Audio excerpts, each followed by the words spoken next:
The tiger isn't orange. Consciousness and the great cosmic glitch. This video harks back to the previous cogitation regarding frequency and resonance. I postulated that the brain may act as a kind of node.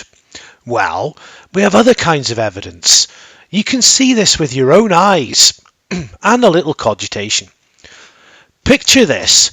A tiger slinks through tall grass, blazing orange and black against a sea of green.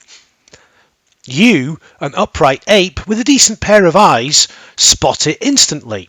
Obvious, isn't it? Stripy, loud, magnificent, except it's not. To a deer, that tiger is practically invisible. Why? Because deer can't see red. To them, the tiger's orange coat blends in with the foliage like a whisper in a thunderstorm. And so we land with one paw already in the deep end on an unsettling truth. The world does not look the way we think it does. But if tigers aren't really orange, what else are we getting wrong? This isn't just a zoological quirk, it's a metaphysical grenade.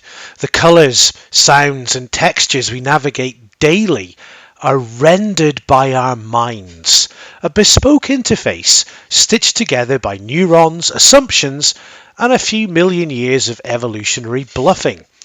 Light has no colour, sound has no pitch, matter has no solidity. These are the VR goggles of your consciousness, projecting a usable version of reality. Handy, yes, but accurate, not in the slightest. Cue the philosophers. Kant, for instance, would have patted your back smugly and said, "I told you so." He argued that we never perceive the thing in itself, noumenon, only the appearance filtered through our sensory framework, phenomenon. We live inside a mental projection. The Matrix wasn't a film, it was a documentary, possibly narrated by Alan Watts. Now, things get juicy. Ancient Indian philosophy proposed a fifth element, akasha, not air, water, fire or earth, but space itself, the subtle, formless substratum behind it all, the canvas upon which the painting of reality is smeared. In Vedic thought, akasha isn't emptiness, it's potential, the silent field from which all matter and mind emerge. Later esoteric traditions, theosophy, mysticism, even some psychedelic explorers spoke of akashic records, an all-encompassing archive of every event, thought or emotion in the universe. Sound far-fetched? Well, some physicists suggest that space might be information-based, a sort of quantum database. And these ancient yogis would have smiled knowingly and said, yes, we've been backing that up for millennia. Still, we must ask, if everything is recorded, who's watching the playback? Modern science likes to think of consciousness as brain-generated, like steam rising from hot porridge. But what if that's backwards? What if the brain is a radio and consciousness is the signal? The idea known as idealism flips the script. Instead of matter producing mind, it posits that mind produces matter. The universe, in this view, is not made of stuff, it's made of experience. And that tiger? It's a pattern in awareness, a ripple in the great mental sea, which might explain those peculiar glitches in the Matrix, déjà vu, lucid dreams, past life memories, the unsettling certainty you've lived this moment before. Brain farts? Maybe. Or maybe you're just picking up a different signal. But how would that work exactly? Imagine your consciousness as a radio dial. Normally it's set to BBC Reality FM, linear time, bodily awareness, traffic reports, slightly disappointing toast. But sometimes, just sometimes, you slip. A flicker, a buzz, and suddenly you're somewhere else. A face you know but have never met. A dream that bleeds into your waking life. A memory that feels like it isn't yours. These, some say, are moments when your station changes, briefly tuning into another version of you, or even another life altogether. It's not imagination, it's reception.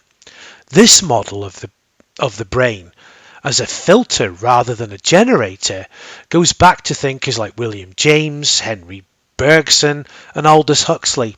It's also championed today by proponents of the consciousness realism, such as Donald Hoffman, who suggests that we see not the world, but a user interface evolved for survival, not truth. Which begs the question, what are we not seeing? There are tools, accidental or otherwise, that appear to change the dial manually. Psychedelic substances like DMT, psilocybin, or ayahuasca dissolve the boundaries of self and time, revealing experiences that feel more real than real. People describe meeting beings, reliving forgotten lifetimes, becoming the cosmos itself. Clever chemistry, or a peek behind the veil? The overlap with near-death experiences is uncanny. Light tunnels, timeless awareness, encounters with intelligences, and most provocatively, the sense of returning to something ancient and familiar, as though life were the dream, and this was the awakening. So you think your toaster is more real than your dreams? So what of the tiger? Well, let's return to the tiger. Camouflaged to the deer, but obvious to us. The tiger doesn't know it's orange. It doesn't know it's a tiger. It's simply a being, a ripple in the Akashic field, experienced differently depending on the observer's lens. In this way, the tiger isn't orange, and neither are you. You're not your name, or your body, or your calendar. You are the awareness behind the lens, the signal behind the static. And if that's true, then perhaps death is not the end. Perhaps déjà vu is not an error. Perhaps those dreams are not dreams at all. But if this world is a filtered hallucination, who or what is dreaming it?